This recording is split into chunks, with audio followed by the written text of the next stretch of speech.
Good afternoon, ladies and gentlemen. Welcome to the latest in our series of EPRS online book talks. This is a series that we're doing during the lockdown period, and so far we've had 4 in this particular series. This is the 4th, and we're hoping to put together a similar series this autumn from September to December, depending on how circumstances play out. But it's proving to be a very popular event, and it's the first in a whole series of online events which EPRS will now be putting together. So welcome to those listening in the European, watching indeed in the European Parliament, whether in Brussels, in Luxembourg or in Strasbourg, and to a wider audience that's joined us on the internet. Today, we look at what is a very interesting and current issue, which is the soft, some would say smart power of the European Union to influence the global environment in which it operates, something which the coronavirus crisis makes even more pertinent. And we're going to be discussing this book. It's by Professor Anu Bradford, who teaches at the Columbia Law School in New York. And she's made quite an impact, I think, over the last year with this text, which I think is genuinely one of the most interesting new books on the European Union. And she's going to be joined in conversation by Andrea Renda from the Centre for European Policy Studies. And the event will be moderated by Gabi Umbach, who's a professor at the European University Institute and indeed used to work for EPRS until relatively recently. And Joanna Apap will be pulling together the various questions that people can ask in the course of this event, and she's one of our policy analysts in the EPRS. So over to you, Gabi. Good afternoon, everybody. It's a great pleasure to introduce and welcome the 2 panelists, Anu Bradford, Professor of Law and International Organization at Columbia Law School, Director of the European Legal Studies Center at Columbia. Her focus is on EU law, on comparative and international antitrust law and international trade law. Andrea Renda is Senior Research Fellow at CEPS, the head of Unit Global Governance, Regulation, Innovation and Digital Economy. He's also professor for digital innovation at the College of Europe and non-resident senior fellow at Duke University. His focus is on better regulation, artificial intelligence, also a member of the EU high-level expert group on AI. So where are we? I'm setting the scene a bit for Anu's introduction to her most recent book. So we are living in difficult geopolitical times. There seems to be a vacuum on a positive leading power in geopolitics, and global governance institutions are seemingly more eroded and contested than ever, the WTO, WHO, or the Paris Agreement being examples for this. The EU in this geopolitical arena is often assessed as too weak and not really aiming at international leadership in global governance. Soft power is important, but not sufficient. And the current focus on a military actor and on the potential future Green Deal diplomacy might not help enough to position the EU in geopolitics 2020 style. And here enters Anu's book, which presents a completely different narrative of the potential of the EU to lead and to exert global power, and which is quite a positive spin towards the discussion. And I'm happy that, Anu, you agreed to join us today and to tell us a bit more about the book and the motivations behind your research and your overall assessment of the EU. So over to you. Tell us a bit more about your initial ideas and about your research. Excellent. So thank you, Gabi. Thank you, Anthony. And thank you all for joining us. So the Brussels effect, how the European Union rules the world, is my intervention to this debate that has portrayed a very negative view of the EU as of late. It is the view according to which the EU is a declining power. It is increasingly irrelevant and weak and incapable of exerting any influence over the global affairs. So this is the narrative that is common in the United States, the conversations that I'm part of, in many other parts of the world, but I think also in many circles in the EU itself. So this narrative contradicted very much the kind of EU that I constantly was encountering through my research and my teaching. and namely the EU that exercises a lot of power over the everyday lives of all of us around the world. So if you think about, for instance, digital economy and some of the most powerful companies around the world, if you look at privacy policies of Facebook, of Google, of Microsoft, they are crafted to follow the General Data Protection Regulation, the GDPR, worldwide.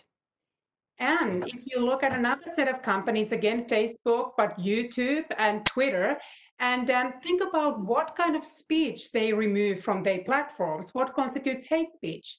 They don't look at the American Constitution, they look at the European definition of hate speech.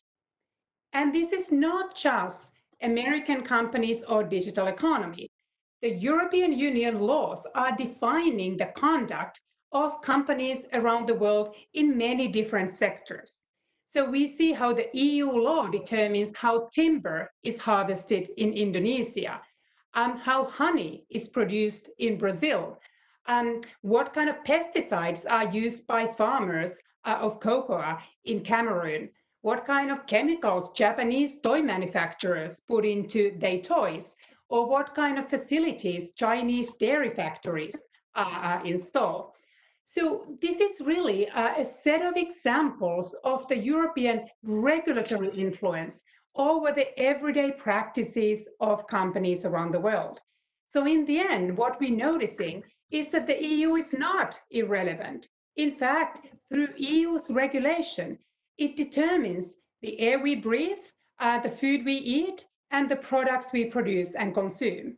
And it is something that each and every one of us feel every day, no matter where in the world we are. So the Brussels effect attempts to capture this regulatory power by explaining why those regulations globally emanate from Brussels and not, for instance, from Washington or Beijing. We don't talk about the Washington effect. We don't talk about the Beijing effect. So how has the EU come to be the global regulator that can exercise influence through what I call the Brussels effect? And by Brussels effect, I refer to the EU's unilateral ability to regulate the global marketplace. So let's start with this question, why not Washington effect? Why not Beijing effect? Because the EU is certainly not the only big or influential player with a large internal market. Obviously, for any jurisdiction to exercise global regulatory influence, you need to have a large market. If you want to be the world's regulator, let's say Costa Rica wants to be very ambitious with environmental regulations, the global companies would just decide not to do business in Costa Rica if they find that those regulations are too costly for them. But there are very few companies that can afford not to trade in the EU.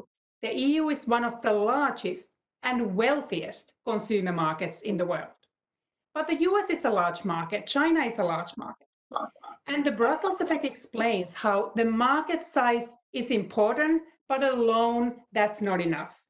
You also need to have the regulatory institutions, the regulatory capacity to unleash that market power and convert it into tangible regulatory influence.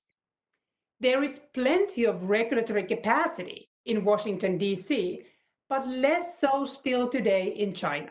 China is still building the kind of legal institutions that would allow it to take advantage of its market size.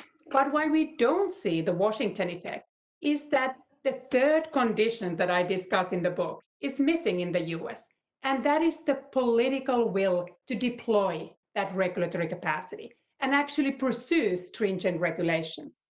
In Europe, that exists. There's a broad support across the political spectrum and among the European citizens for stringent regulations of the environment, for protection of personal data, for regulation of market competition, or for regulation of, for instance, food safety and other areas of consumer protection. So that kind of willingness to deploy that regulatory capacity has been largely absent in the United States since 1990s. So until 1990s, the US was the global regulator. But then the US took a back seat and the EU started to ramp up the single market and filled the void. So in that sense, the EU is the only jurisdiction today that is in the position to deploy the market power that is embedded in its market size.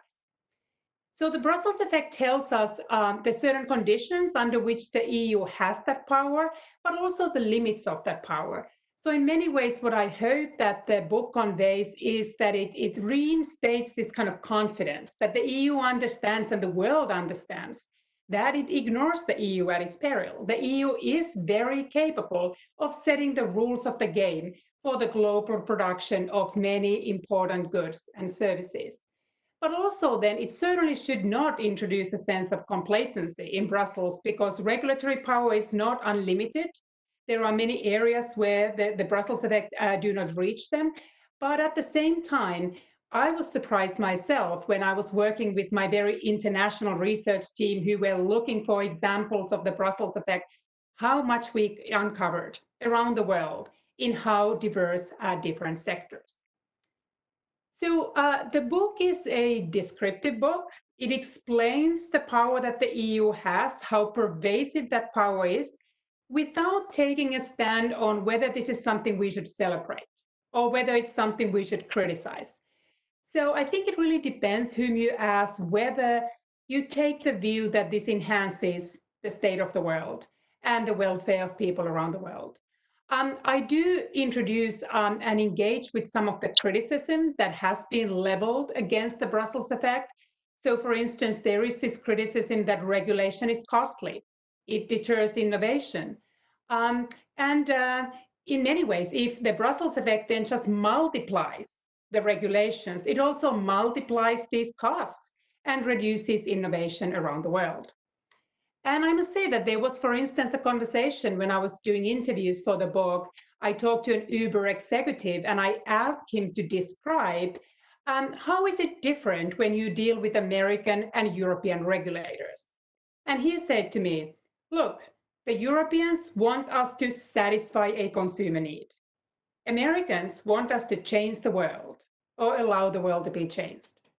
And if all the innovations were geared towards satisfying a consumer need as opposed to chasing the world, obviously some of the most disruptive innovations might not take place. But at the same time, I think it's too quick to try to condemn that every time you see regulation, you don't see competitiveness or you don't see innovation. Look at, for instance, my own native Finland. Many Nordic economies are quite heavily regulated, yet they also are very competitive.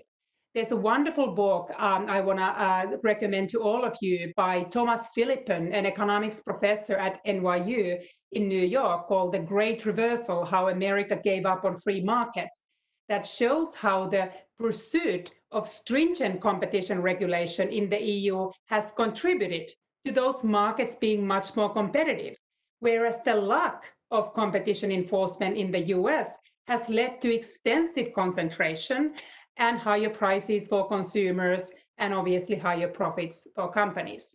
We also see many examples for energy efficient technologies that contribute towards better environment, but also allow for the production of more efficient, better, and ultimately less costly products.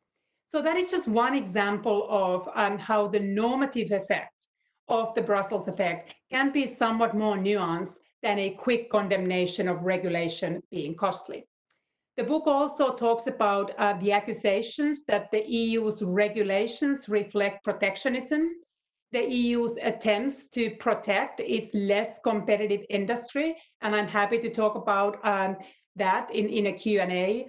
Another criticism that has been leveled is this idea that the Brussels effect is a manifestation of regulatory imperialism, how the EU is imposing the preferences of European consumers on consumers around the world, even though those consumers may not share the preferences of the Europeans.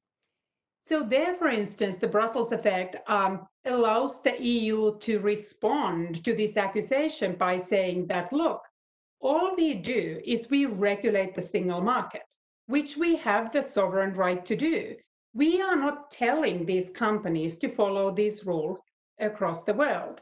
The reason these companies often adopt the EU rule as the global rule is because they benefit from scale economies. There are many benefits to uniform production. They don't want to comply with multiple different compliance regimes. Instead, by complying with the most stringent set of regulations, which often are the European regulations, they ensure their access to the global marketplace. So it is their business interest, as opposed to European imperialism, that is exporting the European regulations around the world. So let me introduce one more topic before we open it up for your comments. So towards the end of the book, I talk about the future of the Brussels effect and whether the EU's influence will last. And there, I discussed the rise of China, the inevitable decline of the relative size of the EU market. And I do not contest, it's an absolute fact that the EU's economic clout will decline. And with that, I think it is a reasonable question to be asked whether the Brussels effect can still be exercised at the point when many companies can afford to forgo the EU market and find export opportunities elsewhere. But there I make the argument that we are not likely to see, for instance, the Beijing effect to replace the Brussels effect anytime soon. And the reason is the following. What determines any jurisdiction's ability to have global influence and its willingness to pursue these regulations is its GDP per capita more than the GDP percent. And it's going to be a while before the Chinese consumers reach the level of wealth that there is a solid demand for more elaborate regulations. So the argument that I make in the book is that the EU's regulatory power will outlive its power measured by the GDP alone. The book also talks about various internal challenges, for instance, the rise of anti-EU sentiment and whether that will erode the EU's ability to pursue regulations. I'm happy to talk about that one as well. But let me maybe end with one challenge that I discussed, which is quite topical, and which is Brexit. So the book makes the argument that Brexit certainly does not undermine the Brussels effect. At least what we see is that the Brussels effect is more capable of undermining Brexit. And the reason is the following. So if you think about the importance of the EU market to the UK companies, the EU is a destination to almost 50% of the UK exports. And UK companies will continue to need access to the European market long after leaving the European Union. The EU is the #1 destination for many critical UK industries, whether we talk about aerospace, automobiles, chemical industry, pharmaceuticals, financial services. And these companies will be producing products for the European market, even after Brexit, which means they need to comply with the EU regulations. The question for them is that if you are, for instance, a UK automobile manufacturer, do you then want to set up a second production line and produce to a different standard in order to serve your domestic market that is 6 times smaller than the European market? That is not in their economic interest. And that explains why this idea of the regulatory sovereignty is a false promise that the government is not able to deliver in practice, because the company's interests will be determined by how the global markets work in the 21st century, rather than any pledge of political ability to unleash the UK from the EU's regulatory reach. What the UK will see, and that will change after Brexit, is that the UK companies most likely will live in an ever more regulated Europe, because the UK's voice is no longer around the table in shaping those regulations. So the UK is choosing to become a rule taker as opposed to rule maker. And it gives much more space for preferences of countries like Germany and France in particular, and countries that are more favorable of regulation. And those preferences will increasingly prevail. So those are just some of the thoughts that I thought I would introduce, but I'm happy to talk about anything, including the pandemic obviously is a development after I wrote the book, but I'm happy to talk about COVID and Brussels effect or anything else that might be interesting. But let me just leave you with those marks to start. Super. Thank you very much, Anu. Before I hand over to Andrea for his reactions, I would like to remind all the audience to use the Q&A, the chat function, to raise your questions so that we can then later on integrate your questions and ideas into the discussion. Andrea, quite a positive view on regulatory power and market logics that indeed, and Anu, you have a super point there. From within the EU, we usually have a different, maybe a bit of a distorted self-perception. Andrea, what's your take on that? How do you see the overall embedded also in global governance arrangements? Thanks a lot, Gabby, and thanks for having me here in this very interesting book talk. And thanks to Anu for a brilliant introduction, to Anthony for his introduction to this event, and also more generally for the work he's doing in the Parliament and also in launching this very interesting series. Thanks also to Joanna, who was also collecting the questions and orchestrating the meeting and in the background. Indeed, Anu, a lot of people in Brussels would say, what Brussels effect, what is she talking about? Is there really someone outside of, let's say, a radius of 100 kilometers from here that really cares about what we're doing here, or outside the perimeter of the European Union? And people would also ask themselves this question even more because the rhetoric that the European Commission typically, or also other EU institutions use in their daily communication is hardly in line with the idea that there's something to be proud of. To give you one example, and a provocation that I recently launched, I have heard several times policymakers at the EU level say that Europe is lagging behind in the digital economy, for example, and that it is a big problem that Europe doesn't have any of the top tech giants, right? And that if you take the top 20 tech giants in the world, there's no European tech giant. And then, my provocation is, if you look at the way in which we approach competition at EU level, it looks similar to the US, but it's not, meaning we have roots. For example, in the ordoliberal school, we have roots in our economic thinking, in particular in continental Europe, that lead us to prioritize much more a sort of a pluralistic market structure at any given moment in time. So market size, even if it's not demonized or challenged per se in antitrust, it's actually a problem. It's actually a problem because those thinkers that influenced heavily the Treaty of Rome already with their writings from the 30s, let's say Eucken and Böhm in Germany, for example, they were negatively inspired by the Nazi regime, and they came out with a theory that actually was hostile to any crystallization of power, be that political or economic. Then adds to this that we have a GDPR that comes with a principle that is called data minimization.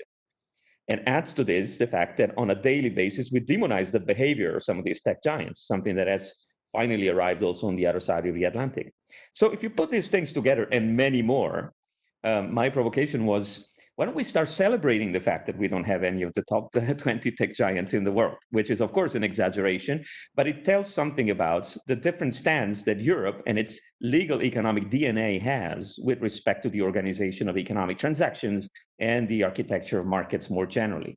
This is something that we have suffered for a long time. It's an inferiority complex, if you wish. For those of us that have started an academic career, let's say in the 90s, and also the ones that started the academic career before then, you might remember that there's been a long period in which in particular because of the Chicago School of Law and Economics, from the Chicago School of Economics with Milton Friedman, but also the Chicago School founded by Aaron Director that then had Ronald Coase and Gary Becker, Dick Posner among its most influential representatives. The Chicago School actually came with a proposition that common law, and even more American common law, was naturally tending towards efficiency, whereas civil law would not. Those that came out with the law and finance academic framework, Laporta, Schleifer, Lopez de Silanes, and others towards the end of the 90s, were actually measuring the whole world of corporate governance in terms of distance from the top model in the world, which would be the American model of corporate governance. So the whole academic language and discourse has been organized around the superiority of the American model. This is very important because Europe is now, after a long time, awakening a little bit to a new reality, a reality that comes from some of the things that you have described in the book, of course, in detail, but also in your brilliant introduction, Anu. Since the 90s, the US in particular has gradually abandoned its more systematic approach to the setting of rules.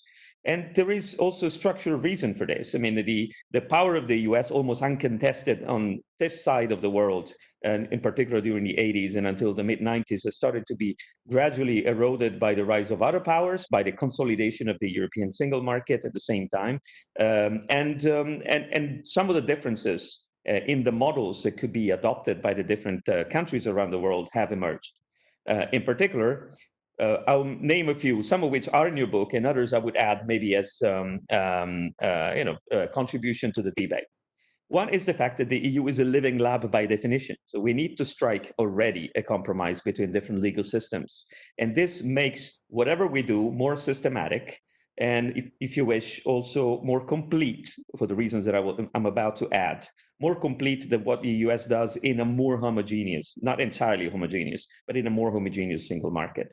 And this creates a situation in which, be that because of our civil law tradition, but also because of the need to cover all the phases of the policy cycle in a more complete way, from the ex ante to the ex post, in a more complete way. This is something that creates a more structured reference for many countries around the world. So an easier model compared to the model of adopted in the US. Adds the social market economy model, of course, that also leads Europe and its member states to deepen regulation a little bit more than the US in a number of aspects that are needed in Latin America and many developing countries as well. Be that in particular the way in which we regulate. And so I complete what I was saying before. I've been a scholar in antitrust for many years and still write every now and then about antitrust. As I was saying before, the rules in the US and Europe, they look similar. But indeed, in the US, enforcement is largely delegated to the private initiative of what we call private attorneys generals, meaning it's the victims of antitrust infringement that go and ask for damage compensation.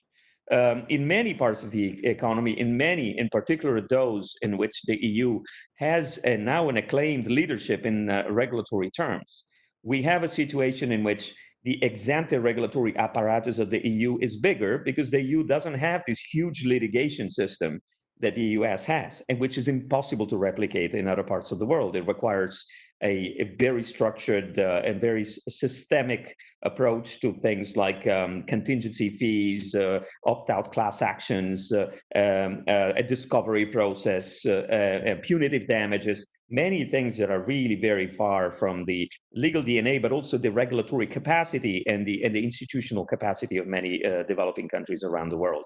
So it's very difficult to replicate that model outside. And the more the US goes into this, let's set some principles and let the market work around them approach, the more it's going to be difficult for the US to exercise a Washington effect. Now, why is this important? It's important also if you look at a couple of big trends that we are witnessing, and that you also mentioned. The first is, I would name it in a slightly different way, and it's partly covered by the book, but also I would expand it because also what happened after you published the book has further consolidated that trend, which is what the OECD Development Center would call a transition from a let's say, at the Washington consensus, if you want to call it like this, broadly speaking, at risk of oversimplifying, to what we call a goal-based paradigm.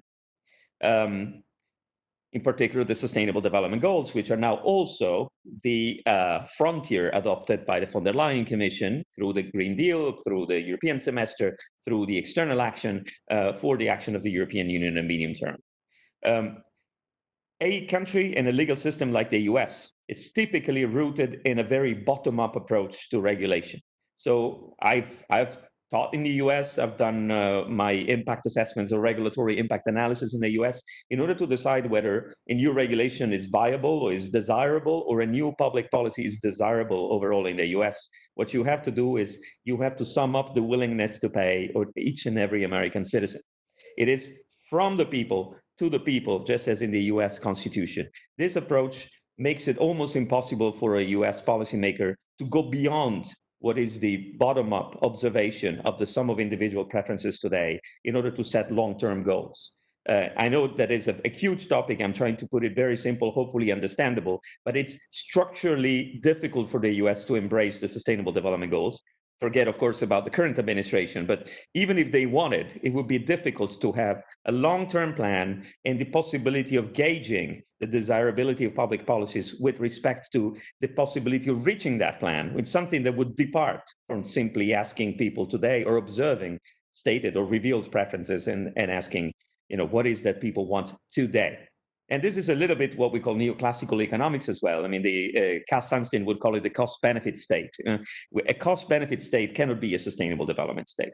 This is also reflected in other things that I would just mention only en passant, such as our approach to capitalism, as opposed to the prevalence of shareholder capitalism in the US, which is something that, again, fails to incorporate in most cases sustainability and more long-term impacts. But that said, going towards wrapping up so that Gabby is reassured, there's many other things that could be said about this, but what we see in this first trend, the transition towards a goal-based paradigm, is already the EU potentially having an opportunity to distance other systems, and including China, of course. The second trend is more complicated, and it's the rise of digital technology. The rise of digital technology is very complicated because the EU doesn't have a big presence in terms of large tech giants, and this is until now this has been relatively clear to everybody.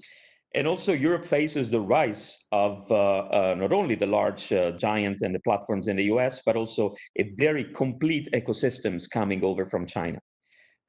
Indeed, on this we might differ a little bit, Anu. I'm a bit more scared about the ability to China to exert a Beijing effect, and I will try to explain why I see this as a concrete possibility. The modern way in which we set rules, compete, and shape the environment and digital policy largely relies not on legal codes, but on software codes. So the way and what competition is available, what compliance with legal rules you can assure on a given territory is largely a matter of technological architecture.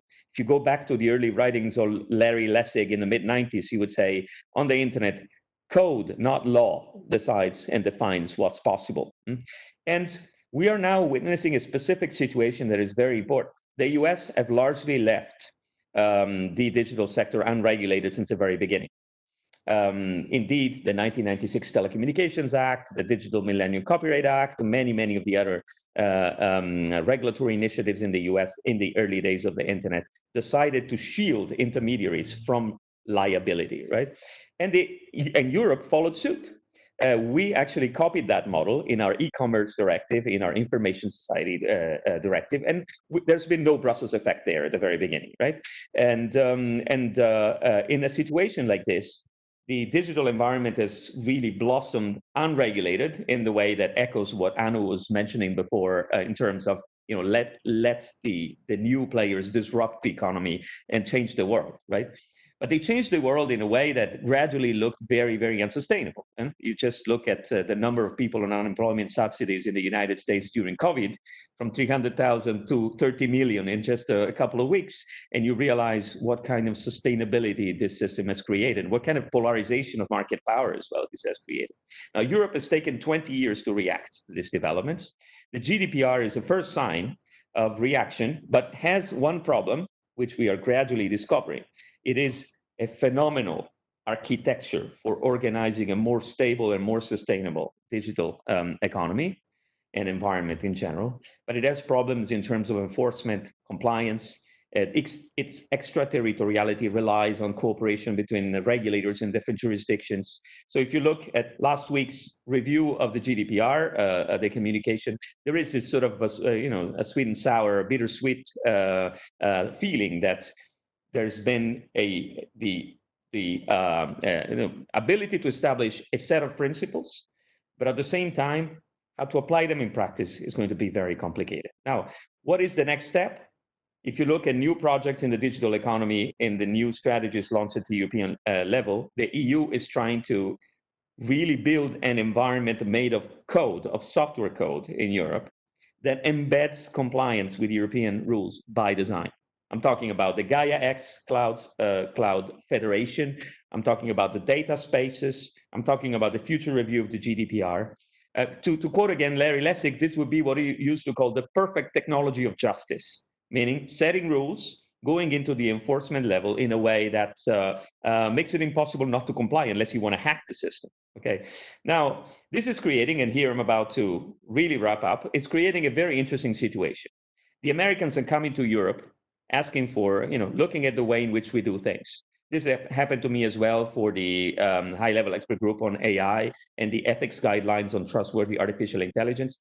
The orientations on AI published in Washington in January very much copy what the EU has done. The OECD has largely copied the EU principles. The G7 and G20 have echoed them. So the EU has now created the Brussels effect in artificial intelligence. But now what this Brussels effect is leading towards is a situation in which the US are offering their platforms and perhaps asking for a less harsh regulation of those platforms in exchange for Europe's rules and Europe's giants or almost giants in other parts of the digital ecosystem, such as 5G, for example, where Nokia and Ericsson are an alternative to the Chinese companies. And what we are seeing now is since the past few weeks, basically this year, we've seen a revival, a very significant revival of transatlantic talks in the name of complementarity between Europe's unique ability to display and create the Brussels effect and America's power, which is also reflected in a higher GDP per capita, if you want to use that indicator. And the two are complementary because Europe is more able to set the rules, is better equipped in the infrastructure for the digital economy, and the US is better equipped on the platforms, on the applications, and perhaps on talent. This complementarity is creating an alternative bloc to China, which is complete in basically all of these ingredients. And the two are going to fight where the Beijing effect will mostly materialize, which is the digital Silk Road. And the digital Silk Road is an environment made of protocols, standards, code, in which China is basically ring-fencing economic activity by making space for its own infrastructure player, its own Tencents and Alibabas, its own financial, a mobile payment systems, and so on and so forth. So we will see now perhaps a Brussels-Washington coalition to try and exploit the Brussels effect and Washington's dynamism, if you wish, or maybe Silicon Valley's dynamism, in a way that becomes an alternative proposal to a superpower that has emerged so powerful that maybe in the age of law as code could also threaten to dwarf the Brussels effect as we've seen it so far. To wrap up, I've seen that if I read from your book that you started using the term Brussels effect in 2012 for the first time, right? Mm. And if I imagine having a conversation with you in 2012 on the Brussels effect, I probably would have disagreed with you more than I disagree with you today. I see more space for the Brussels effect today, with the caveats and the limits and the new challenges that I've tried to outline compared to 2012, and this is largely due to a gradual awareness that the EU has really reached over the past few months. So I leave it there in terms of comments. There's much more that could be said. I praise the book for being a very highly deserving read, and also, which is never harmful, an injection of optimism on the fact that the EU can still count and has some unique features that will always be hard to replicate elsewhere. So thanks a lot. Perfect. Thank you very much, Andrea. Before I open the chat and hand over to Joanna, Anu, I would like your first reactions to Andrea's comments, maybe particularly on very interesting points, Andrea, that you said on the living lab characteristic. Does that diversity of legal systems that we have to digest and that we have to bring into any sort of regulation that we come up in a consensus style way enabled the EU, particularly for this global regulatory power, in a way that others couldn't emulate? So if the US wanted to take over this global regulatory power in a way, could it ever do so, seeing the systemic preconditions of the EU? And following a very interesting last remark of Andrea, would you see a basis for a Brussels-Washington axis as the global regulatory powers of the future? Yeah, so excellent. Thank you, Andrea, for extremely insightful set of remarks. So let me weigh in on those two that you, Gabby, raised. So the living lab, I think that is a fundamental feature of how the EU goes about regulating, and it has enhanced the ability of the EU to export its laws. Here I would draw the distinction that I make in the book between de facto Brussels effect and de jure Brussels effect. And by de facto Brussels effect, I refer to the company's conduct globally, irrespective what their domestic regulations say. And by de jure Brussels effect, I refer not to the company's tendency to follow what the Brussels does, but the foreign government's willingness to often emulate the European rules. And especially for the latter, for the de jure Brussels effect, it has become a huge asset for the EU, and it has enhanced its ability to export those rules and convince foreign governments to adopt them and emulate them, because they are more flexible. They are drafted to accommodate the diversity among the member states. So if you think about just the basic feature of a directive, that does leave some ability for the country implementing it to take into account the domestic conditions.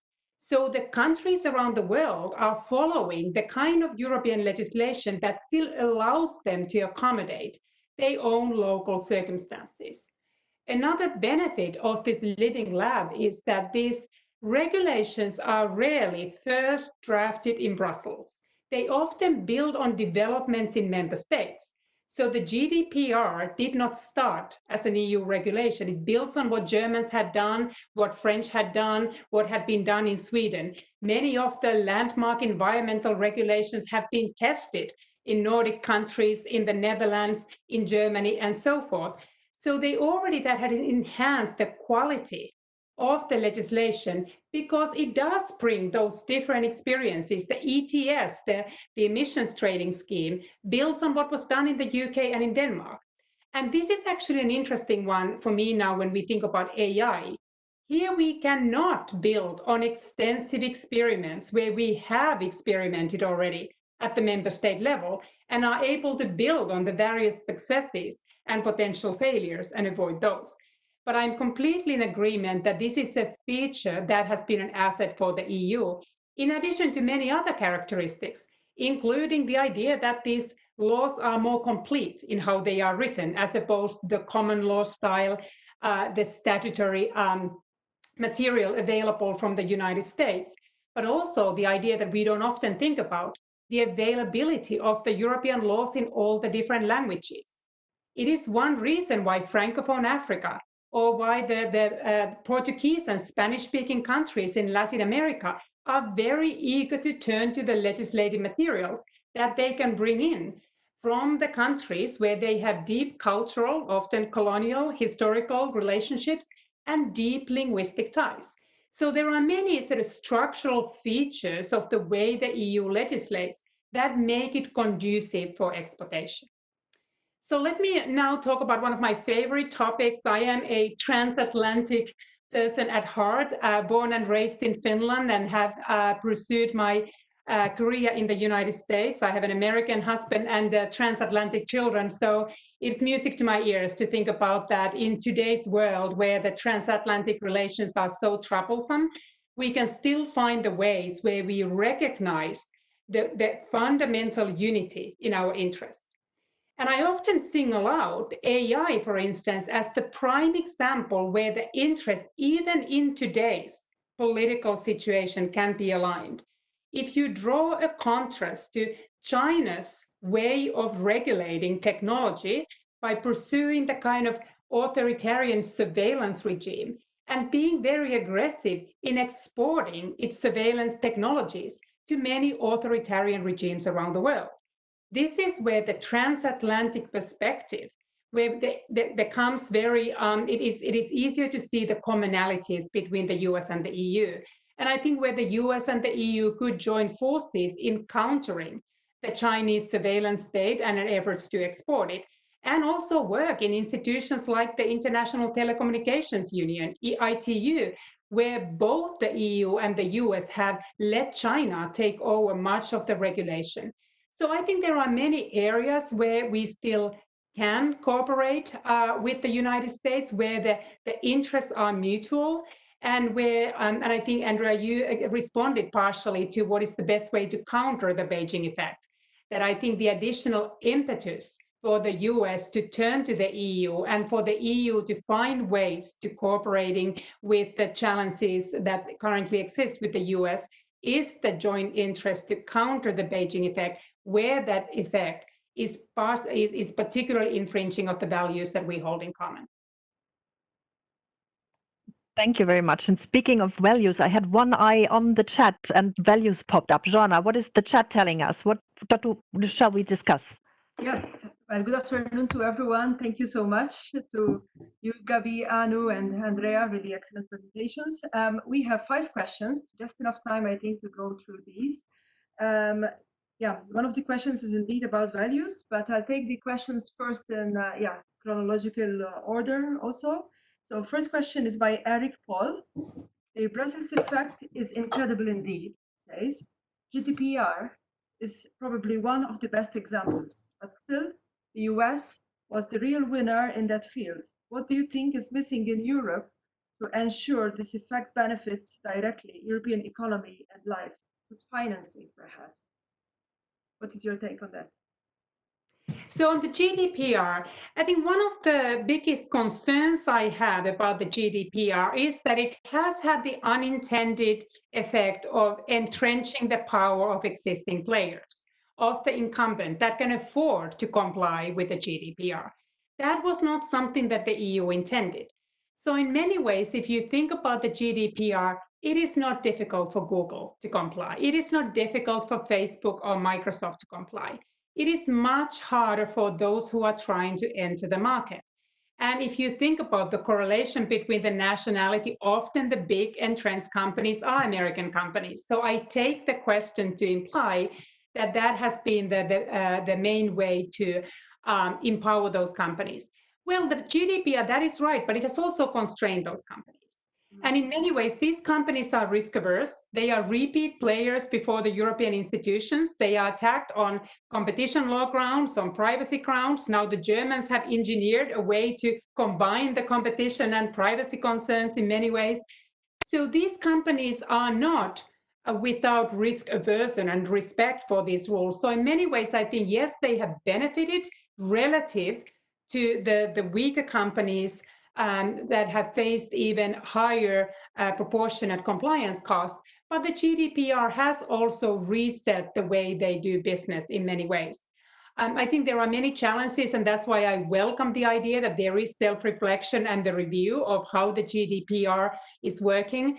I often think about that the best friends of the GDPR needs to be its fiercest critics in order to make sure that the regime will be even more robust and will be evolved to attend to the issues like the disproportionate effect on small companies, to make sure that it does not vest even more powers at the same time when we are trying to level the playing field and we are trying to, if you like, democratize the marketplace and offer more equal economic opportunities and consumer choice through the variety of platforms on the marketplace. So I hear the concern. I think that should be one of the first and foremost considerations as we rethink the next stage of the GDPR and how the regulation should evolve.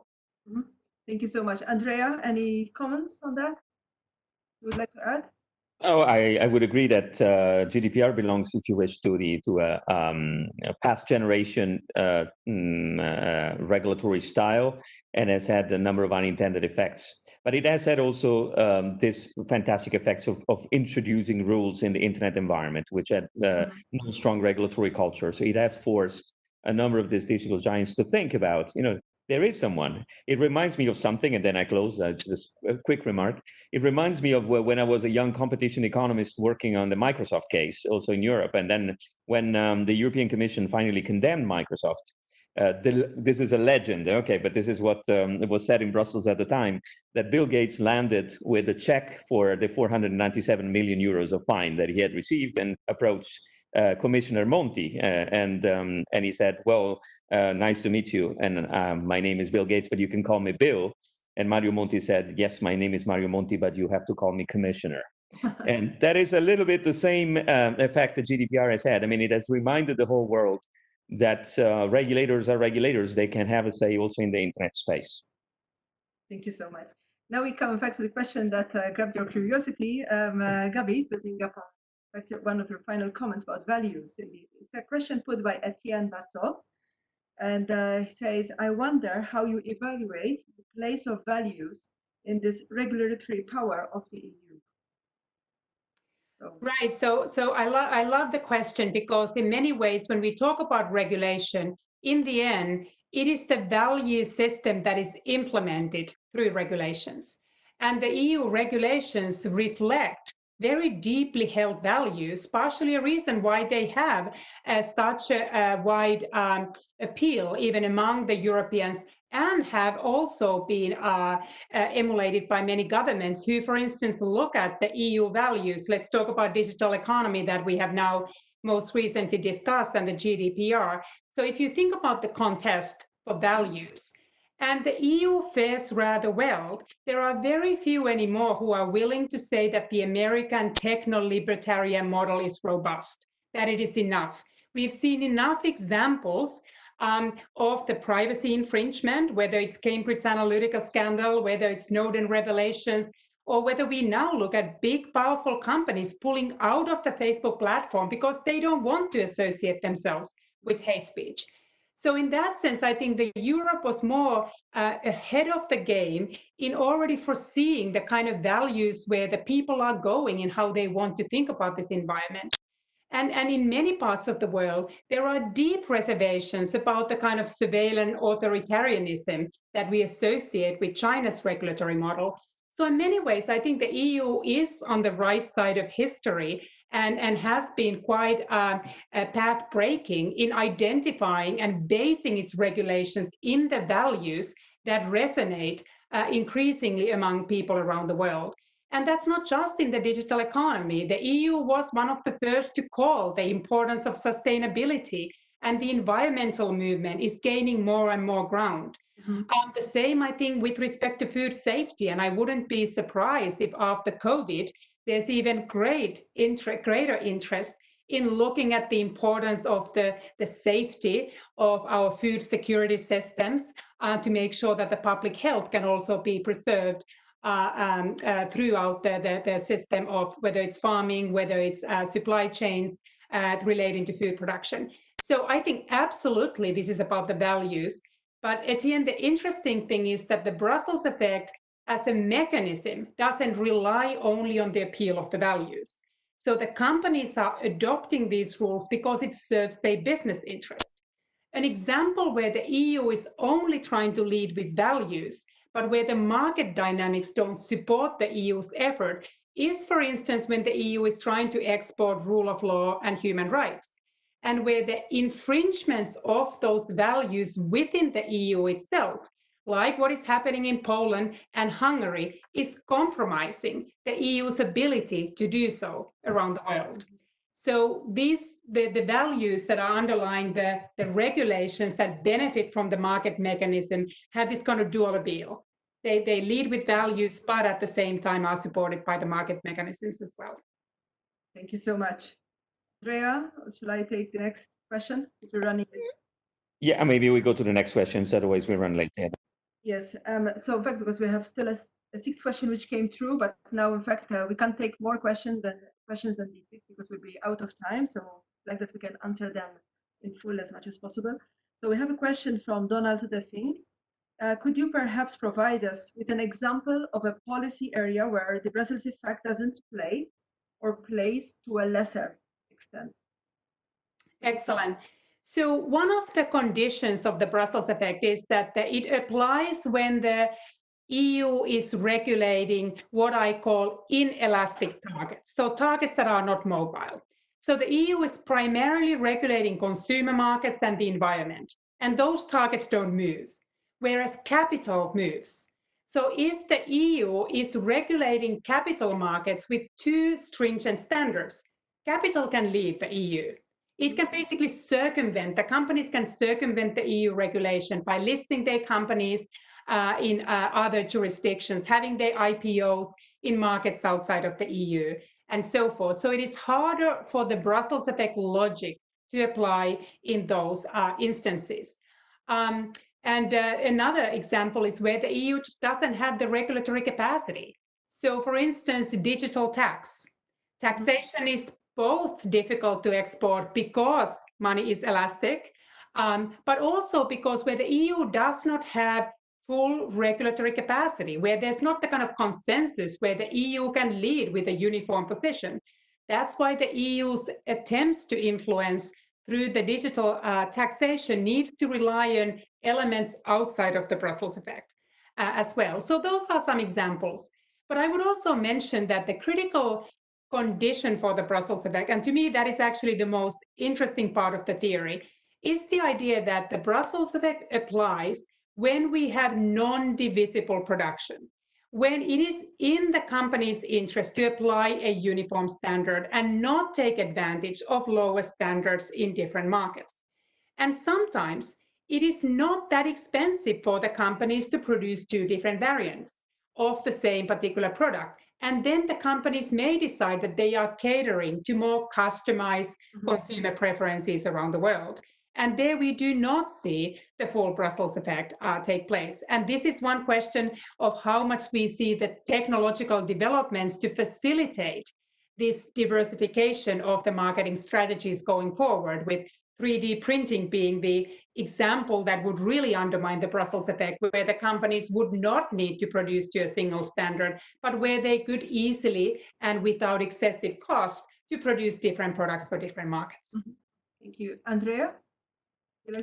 Very quickly, I think there is very little Brussels effect in the area of services in general, where the single market is far from complete. And that is a problem because the whole world in the digital economy is moving towards what we call servitization. So many of the products with things like 3D printing, but also more generally by using technology as a service and assets as a service, is becoming servitized or servicified, as depending on the literature that you choose. There is certainly also potentially a weaker Brussels effect in those areas where the member states still behave largely independently, or until recently behaved largely independently. For example, development aid, where now there is finally an attempt through what we call Team Europe to sort of put together the multi-level governance and give more unique and coordinated direction to the external action and the development aid of Europe and its member states. And there's certainly very limited Brussels effect in migration policy, because what happens in terms of rule of law in Poland and Hungary, it's not as bad as what happens in Moria, in Lesbos, for example, where the EU shows its worst face. On the other hand, I would like to link then, it was question number 5 here, which brings in still a question about examples of Brussels effect here, but in this time it goes into a more political sense. Is there a greater example rather than of the Brussels effect?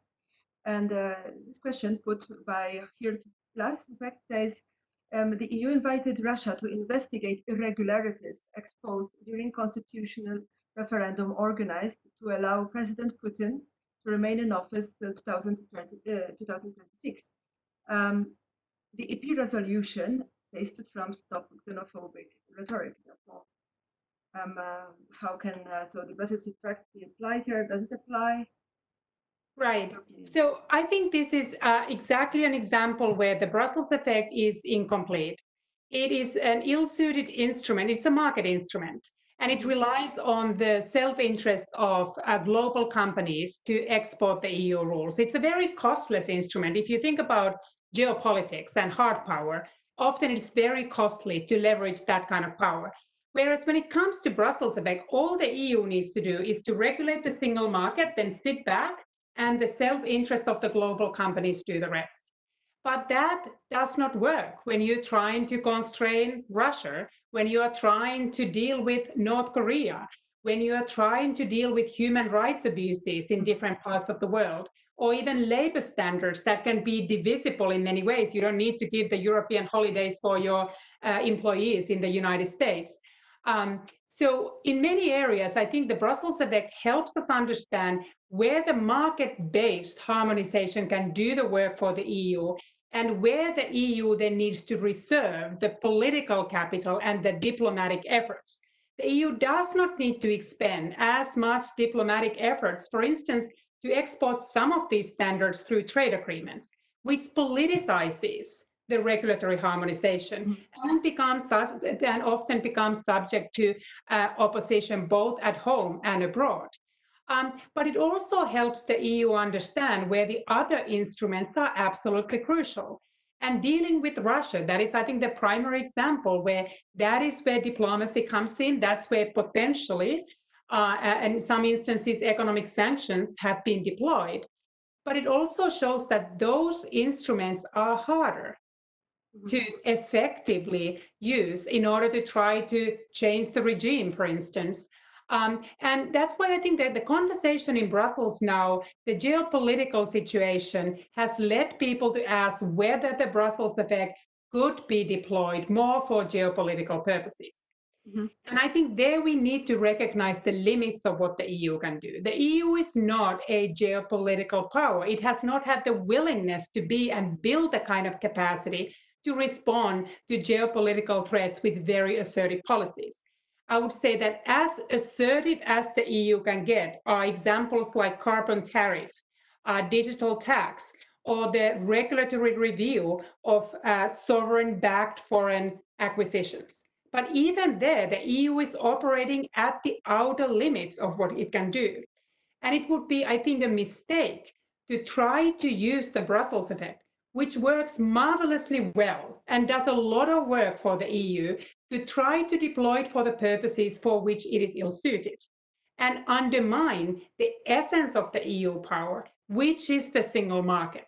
So if anything, I would like the EU never to lose sight of what it can do simply by perfecting the single market, whether it comes to extending it to digital single market, for instance, and make sure that that instrument remains robust. And then deal with other instruments to try to tackle the challenges that are important, but that are difficult, that also require cooperation with foreign countries as opposed to foreign companies. So I think it's a wonderful question, and I think it helps us clarify what the Brussels effect can and cannot do. It's not a tool for everything, but it is a tool that I think the world now understands, the EU needs to understand, and it is something that fundamentally serves and advances the worldview that the EU has, and I think continues to offer an instrument for extending that power going forward as well. Thank you so much. Andrea, any comments on this? Well, I largely agree. I mean, the Brussels effect also echoes an earlier definition, which was the California effect, right? David Vogel in particular, but others as well have used this term. And it is something that is really intimately connected to the ability of the EU to regulate markets and to regulate products also even more, and to shape its single market, of course. So, however, still incomplete, but still largely a unique experiment and a very advanced one. Again, as I was saying before, having to put together different legal traditions and also having an element of implementation which is more tailored to the local territory and jurisdictions through the principle of subsidiarity. So that is something that prompts the European Commission with more questions as to what should the geopolitical commission do besides the Brussels effect. The Brussels effect is maybe, thanks to Anu, also might be increasingly recognized as a new muscle that the European Commission can exercise, relatively passively / actively, with awareness at least. But there's a lot that has to be done in terms of policy coherence and orchestration of external action, in particular, for the EU to really add to this somehow hard power, because for me regulatory power is still hard power, with other forms that are not necessarily the military or the defense, but they are the power of policy coherence, the power of value representation, and the championing of global values, for example, such as the Sustainable Development Goals.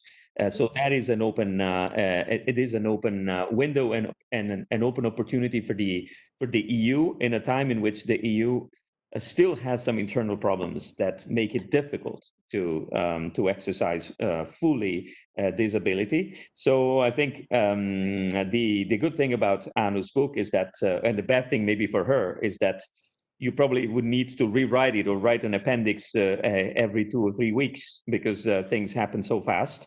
But it's also something that I think you will be able to look backwards to and maybe write something else in a few years from now to see whether some of your theories or some of your arguments are confirmed, or whether you've discovered something else that deepens our understanding of what is the Brussels effect and whether it's likely to continue over time. Thanks. Thank you so much to both of you. In fact, now your answers, in fact, bring us very nicely. They paved the way to the last 2 questions, which in fact I will put to you together with these 2 questions, because they're both on the applicability and the limits of the applicability, perhaps, of the Brussels effect. So Milena Horn asks us, thank you for the presentation. She says, first of all, do you think that the EU market power makes the EU trade agreements into a way to spread its standards to other countries or regions? You hinted already about this partly already, Anu, about politicization also of the trade agreements. And then Philip Pershock also adds, and this also kind of touched on already a bit, is there a green Brussels effect, or could there be one with the Green Deal? What can a Brussels carbon tax effect therefore be? Right. Please. So excellent. Trade agreements I consider as complementary instruments to the Brussels effect. They don't follow the logic of market forces spreading the EU rules. They require political capital. We have examples how sometimes even that political position is hard to and consensus to achieve within the EU itself, eroding the EU's credibility as a trade partner. I think that was the moment, which I thought was a real low moment, when the trade agreement with Canada almost failed. And that's when I thought, if the EU cannot strike a trade agreement with Canada, what can it do? This is the core of the EU powers, with the most natural trading partner around the world. With the Brussels effect, you don't need to worry about that, because compliance is basically left for the market-based incentives of global companies, and the EU does need to convince the Wallonians to support the expectation of its standards. So you can bypass some of the political constraints. But also, in today's environment that is quite hostile to trade and globalization, it is hard to rely on the trading partners being reliable partners, in the sense that they have an easy time getting the agreements passed through their domestic political systems. So in many ways, if you think about the United States, for instance, the United States has decided to turn its back to globalization under Trump administration. It has decided to walk away from the Trans-Pacific Partnership, not to pursue the trade agreement with the EU. And in a rather perverse sense, what President Trump has done is that it has been trading globalization, to increase Europeanization. So it has left a greater void for the Brussels effect to fill because alternative ways to shape global regulatory standards have not been available. But that said, the EU is a multilateralist at its heart. It is in the EU's DNA to cooperate with other countries. There's no value as such for the EU to say we want to do this alone. In many ways, I describe the EU as contingent unilateralist, where it pursues regulation unilaterally through Brussels effect in instances where the cooperation and trade agreements, for instance, don't work. And this, I think, ties to the other question, for instance, on the Green Deal, is that right now, with the US having walked away from Paris Accord, it is hard to rely on multilateralism being, even though it's the most natural tool to address issues like climate change, that the EU needs to rely even more on what it can do unilaterally and through the Brussels effect. And the book has one chapter that discusses the way the EU has deployed the market forces and the Brussels effect in the domain of environmental regulation. So I discuss climate change, I discuss animal welfare, and then the regulation on electronic waste, all of which present examples of what the EU can do through the Brussels effect alone.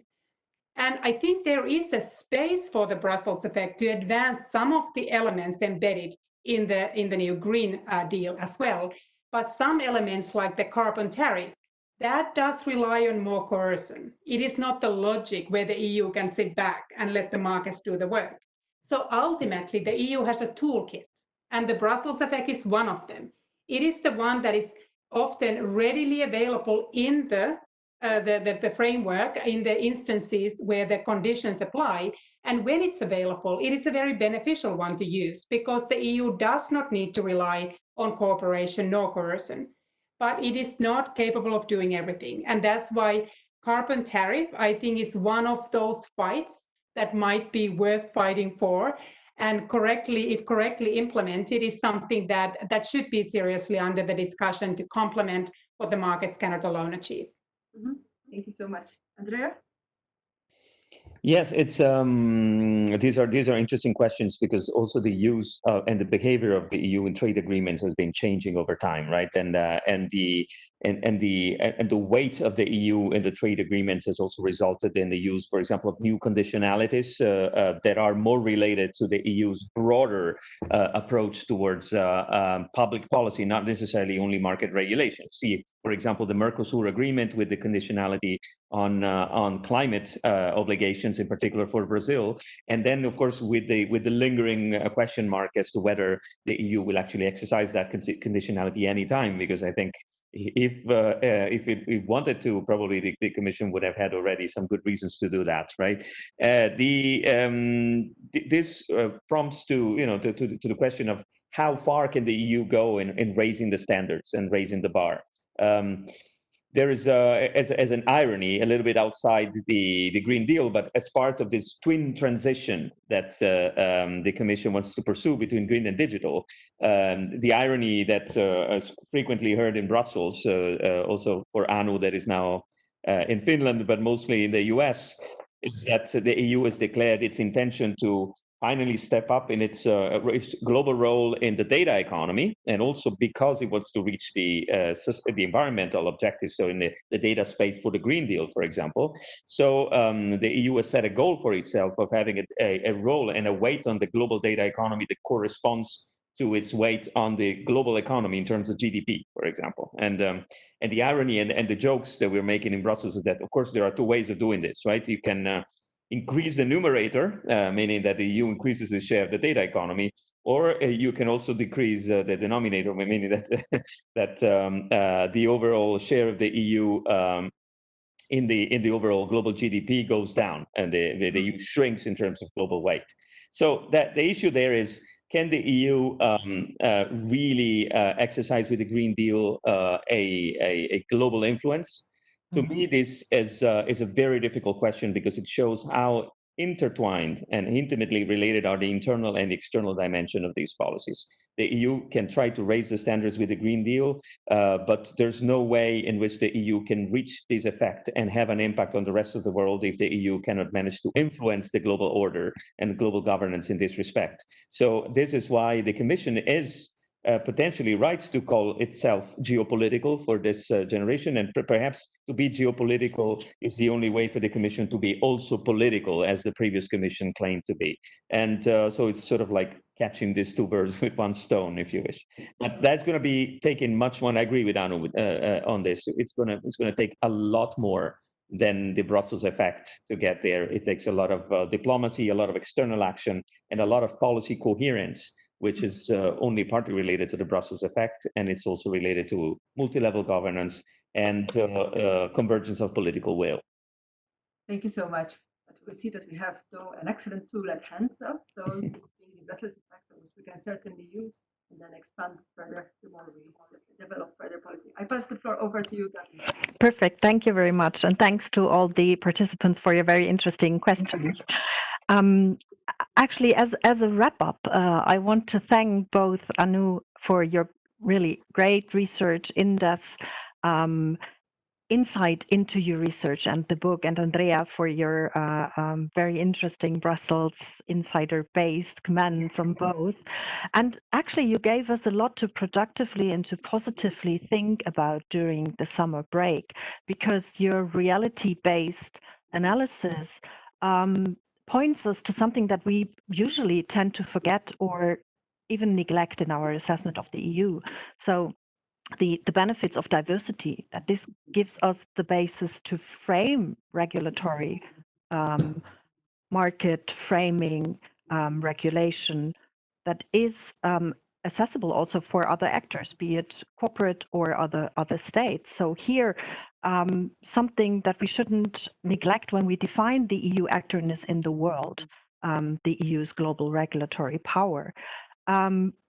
You also told us not to be blind to the outcomes, so to rule of law issues, to issues with elastic and inelastic targets that I think over the summer gives us something to think about when we see how to design Green Deal diplomacy, which will keep us busy over the next 6 months and for the future to come.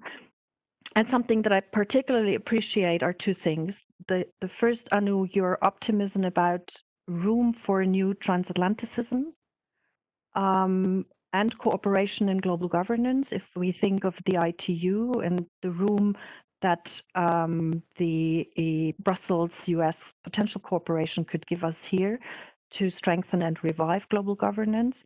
And an idea that I think is very interesting, to add regulatory power to the differentiation of foreign policy instruments that we do have.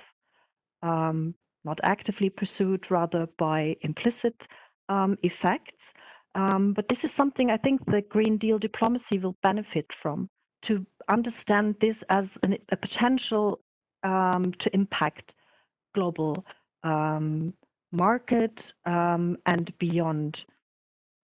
I do think we're all very much looking forward to something that I now put on you, Anu, with a bit of pressure, the bi-weekly amendments of the living edition of your book, to follow up with Brussels arena developments and to accompany our reflection on how the Green Deal impacts on all of that. And with that, I thank you very much. It was super interesting, and it was a real pleasure to have you both here. And we're looking forward at EPRS to continue our talk series towards autumn, and we're happy to welcome you then again online or in a blended version. We are still thinking about how to best pursue that. Thanks to all of you, and particularly to our both speakers. Thank you very much.